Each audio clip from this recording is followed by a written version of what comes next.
BBC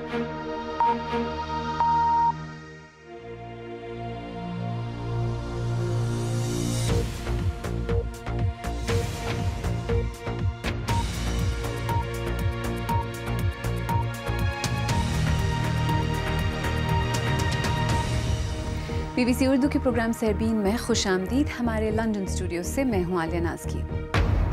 India में दलितों का एहतजाज जारी। दलित बिरादरी उस कानून को कमज़ोर करने की कोशिशों के खिलाफ सड़कों पर निकली है जो उन्हें तहफ़्फ़ुज़ फराहम करता है। भारतीय जनता पार्टी का ये जो वादे थे या जो मुद्दे उन्होंने दलितों को अपने साथ जोड़ने के किए थे, मुझे नहीं लगता कि दलित अब इतना उनकी तरफ देख भी रहे हैं। पाकिस्तान के मुशीर खजाना मिफ्ताह इस्माइल ने तस्लीम किया है कि उनकी हुकूमत वादों के मुताबिक बिजली की तरसील को उतना बेहतर नहीं बना सकी जितना होना चाहिए था। आप बताओ, मेरी बच्ची कहाँ है? मेरी सहर कहाँ है? और देखिएगा शोरिश ज़दा बलूचिस्तान के फनकार अपने फन को जिंदा रखने के लिए क्या क्या जतन कर रहे हैं। इंडिया में दलितों के मुल्क की मुजाहरे के दौरान कम से कम 9 अफराद मारे गए हैं। दलित बिरादरी ज़ात पर मबनी तफरीक और तशद्दुद से तहफ़्फ़ुज़ फराहम करने वाले कानून SC/ST एक्ट को कमज़ोर करने की कोशिशों की मुखालफत कर रही है।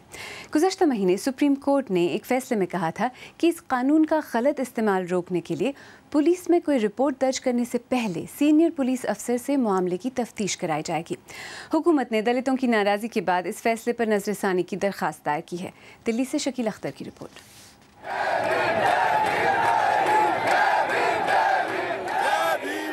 दलितों के इस तरह के मज़ाहरे बहुत कम देखने को मिलते हैं।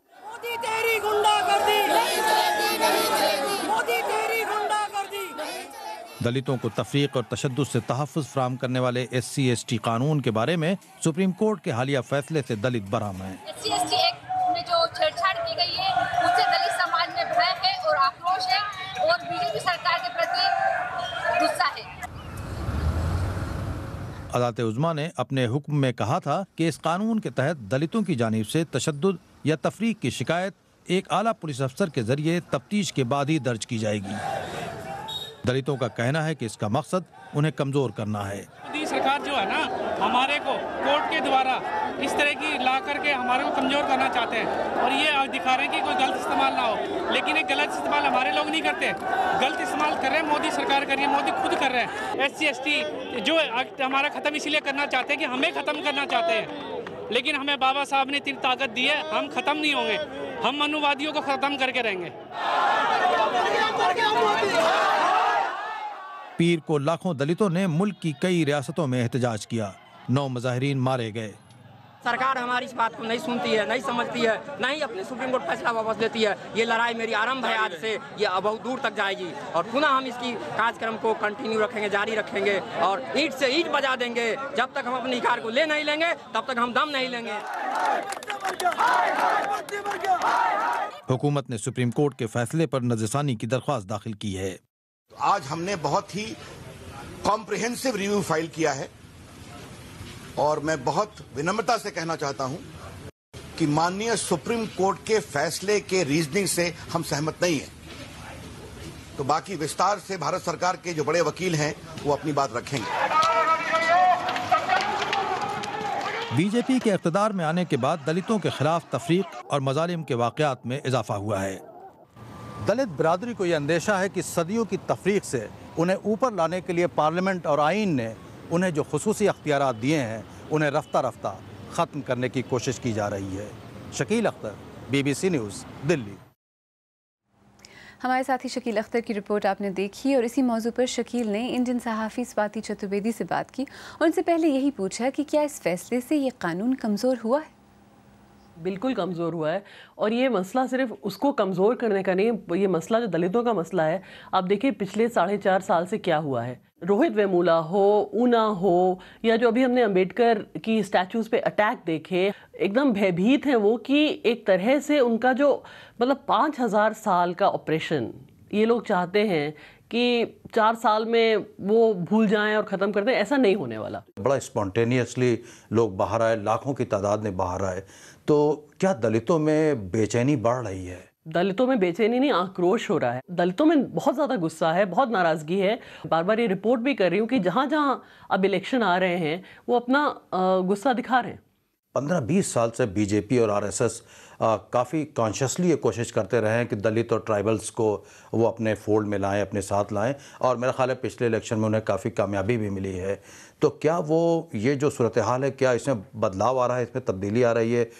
जब आरएसएस बात करती है हिंदू समाज की, वो चाहती है कि सारे हिंदू एक हो जाएं, लेकिन वो तब भी उसकी जो थिंकिंग है वो गाइडेड है मनुस्मृति से। तो जिसको बार बार जो एक मनुवाद है वो आज का कोई भी दलित एक्सेप्ट नहीं करेगा। पूरे देश में मुसलमान हो, दलित हो, बहुत डर गए हैं।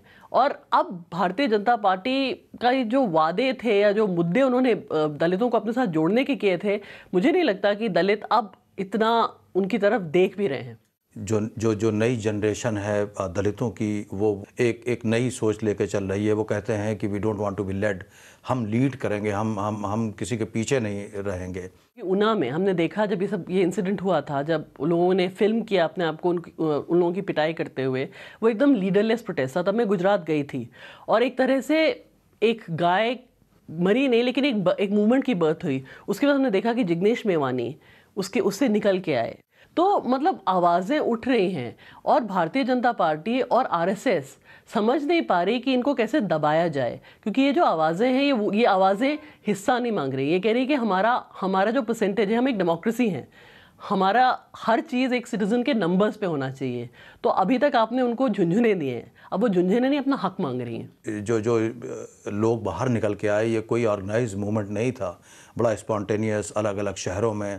क्या इंडिया में हुकूमत के प्रति या जो सिचुएशन है उसमें किसी तरह की बेचैनी पैदा हो रही है किसी लेवल पर? अभी जो भारतीय जनता पार्टी कर रही है, मुझे लगता है 1 साल भी नहीं बचा अब इलेक्शंस में, वो पैनिक में है। मतलब उनको पता है कि हेडलाइन मैनेजमेंट से काफ़ी कुछ नहीं हो रहा, तो अब असल में मतलब जिसे कहते हैं ना, एक डर बैठ गया है, इसीलिए ये बौखलाए वाली हरकतें हो रही हैं। इंडियन सहाफ़ी स्वाति चतुर्वेदी से शकील अख्तर ने बात की। आइए देखते हैं हमारी वेबसाइट bbcurdu.com पर क़ारीन किन खबरों में दिलचस्पी ले रहे हैं। सऊदी शहज़ादे मोहम्मद बिन सलमान का ये बयान कि इसराइलियों को अपनी सरजमीन का हक़ हासिल है, समी चौधरी का कॉलम मंसूर अमजद से हुसैन तलत तक, और मवेशी चुराने के लिए महंगी गाड़ी का इस्तेमाल क्यों, ये सब ज़्यादा पढ़े जाने वाले मौज़ूआत में शामिल हैं। पाकिस्तानी वज़ीर-ए-आज़म के मुशीर बराए मुआशी और इक़्तिसादी उमूर मिफ्ता इस्माइल ने तस्लीम किया है कि नवाज़ लीग की हुकूमत अपने 5 साला दौरे इक़्तिदार में बिजली की तरसील के शोबे को उतना बेहतर नहीं बना सकी जितना कि उसे करना चाहिए था। मिफ्ता इस्माइल ने यह भी बताया कि रुपए की कदर में कमी से अफरात ज़र में इजाफा नहीं हुआ और अब मज़ीद कमी नहीं होगी। उन्होंने ये बातें इस्लामाबाद में हमारे साथी शुजा मलिक से इंटरव्यू में कहीं। हमें करना था 10% का डिवैल्यूएशन, वो हो चुका है। हमने 2 हिस्सों को इसलिए करा कि हम देखना चाह रहे थे कि पहली बात, उसके बाद इन्फ्लेशन कितना आता है, इन्फ्लेशन नहीं आया, तो ये इफेक्टिव डिवैल्यू हुआ है हमारी करेंसी। आई थिंक कि 10% जो है वो काफ़ी है।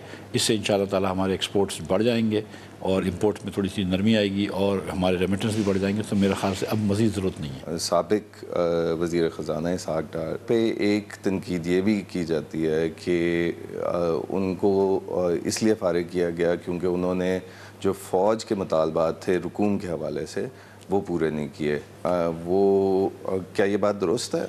जी नहीं, एक्चुअली डार साहब आज भी मिनिस्टर हैं और वो जब अदालत के दौरान जब लंदन में गए थे तो डॉक्टर ने उनको बेड रेस्ट वगैरह का कहा था, वो वापस नहीं आ सके, इसलिए वो लॉन्ग टर्म लीव पे चले गए, तो पोर्टफोलियो इन्होंने छोड़ दिए थे। आपके ख्याल में क्या जो हमने पिछले 5 साल में ग्रोथ देखी है वो लॉन्ग टर्म सस्टेनेबल ग्रोथ है और या इसको ख़तरात हैं, जैसे कि कल वज़ीर दाखिला ने कहा कि अगर सियासी हालात कशीदा रहे तो पाकिस्तान में ये ग्रोथ को ख़तरा पड़ सकता है? हमने हर पिछले साल भी हमने 5.25% से ऊपर ग्रोथ करी, तो हर साल हम ग्रोथ को बढ़ा रहे हैं और ये कहना कि ग्रोथ सस्टेनेबल नहीं है, आई डोंट नो किस हिसाब से वो कह सकते हैं, तो आप किसी के मुल्क में भी कह सकते हैं, किसी के बारे में भी कह सकते हैं।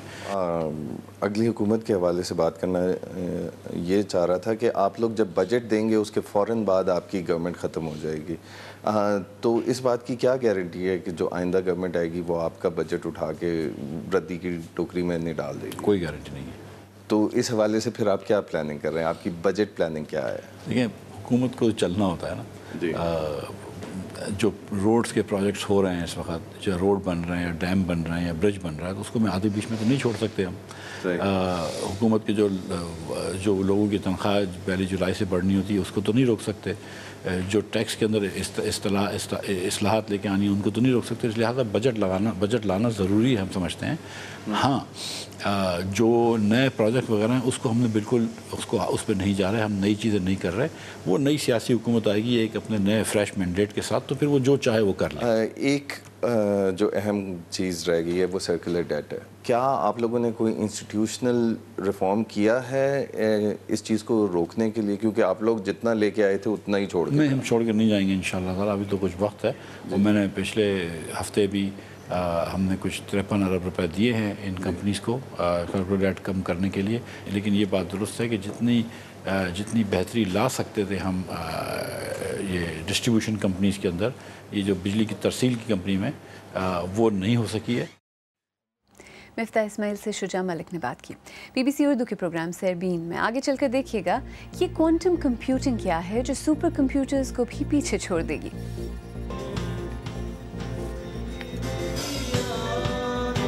और ये भी देखिएगा कि बलूचिस्तान के फनकार किस तरह आग में फूल खिला रहे हैं। BBC उर्दू के प्रोग्राम सरबीन में एक बार फिर खुशामदीद। मैं हूँ आलिया नाज़की। आज की दुनिया में कंप्यूटर्स का अमल दखल कहाँ नहीं। अपने स्मार्टफोन को ही ले लीजिए, है ना अलादीन का चिराग। वो काम जिनकी तकमील में घंटे, दिन और महीने लगते थे, कंप्यूटर्स की मदद से पलक झपकते में हो जाते हैं।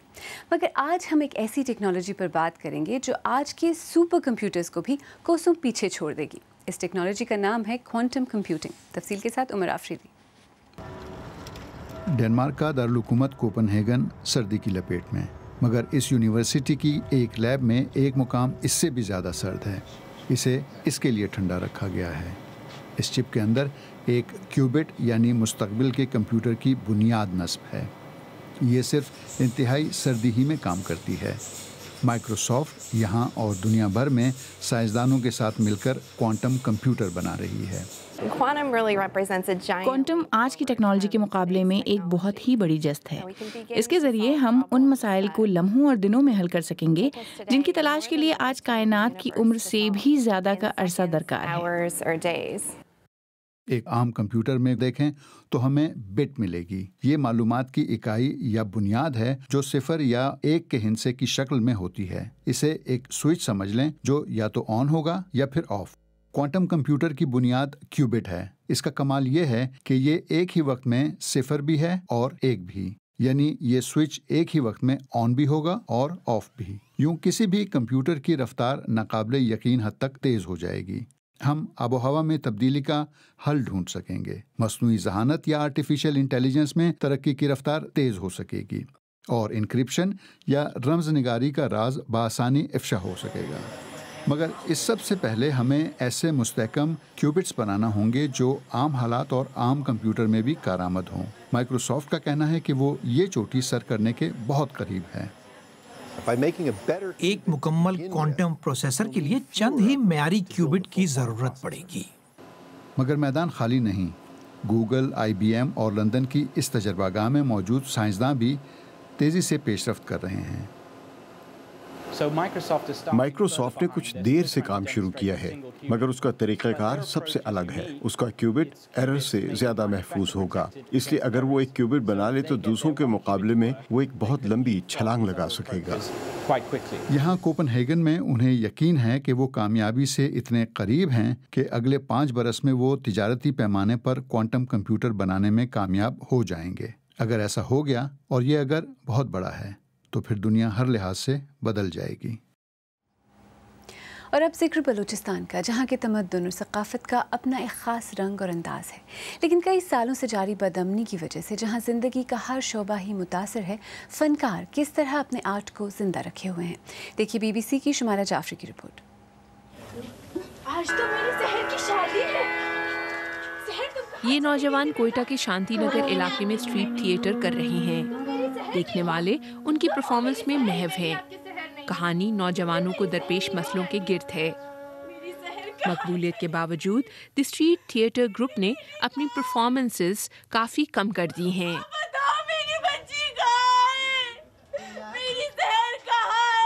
जो सबसे बड़ा इशू है वो है सिक्योरिटी का, कि पहले जैसे हम ओपन स्पेस पे परफॉर्मेंसेस जो है वो करते थे, कोई मसला नहीं होता था, लेकिन अब जो है वो सिक्योरिटी इश्यूज़ को मद्देनज़र रखते हुए हम कोशिश करते हैं कि हम इतने ज़्यादा से ज़्यादा प्लेस जो है वो ना हो। कोयटा के मरियाबाद इलाके में फाजिल मूसफी आर्ट के शौकीन नौजवानों का हौसला बढ़ाने के लिए स्केच क्लब चला रहे हैं। उनका ताल्लुक शिया हज़ारा कबीले से है, जिस पर कई हमले हो चुके हैं। स्केच क्लब खौफ में मुब्तला हज़ारा नौजवानों को एहसासात के इजहार का मौका देता है। लेकिन फाजिल मूसफी को इसके लिए कोई सरकारी सरपरस्ती हासिल नहीं। कुछ तो काम नहीं हो रहा है, कुछ दूसरे सूबों की निस्बत यहाँ आर्ट इंस्टीट्यूशंस की, आर्ट के इदारों की बहुत कमी है। तो मैंने कहा कि जो अपनी बिजात के मुताबिक मैं कर सकता हूँ वो तो करना शुरू कर दूँ। ये बलूचिस्तान में आर्ट और कल्चर के फ़रोग़ का सरकारी इदारा है। यहाँ की वीरानी एक तरह से सूबे में आर्ट और कल्चर की सूरत हाल की कहानी भी बयान कर रही है। हुकाम का कहना है कि बलूचिस्तान आर्ट्स काउंसिल के तहत आखिरी थिएटर परफॉर्मेंस 2.5 साल पहले हुई थी। हमारे वसाइल बहुत ही महदूद हैं।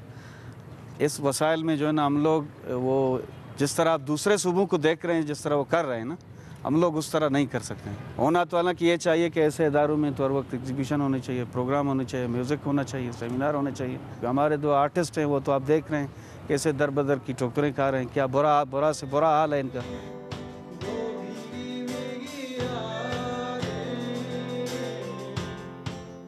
ये कोयटा का रॉक बैंड मल्हार है।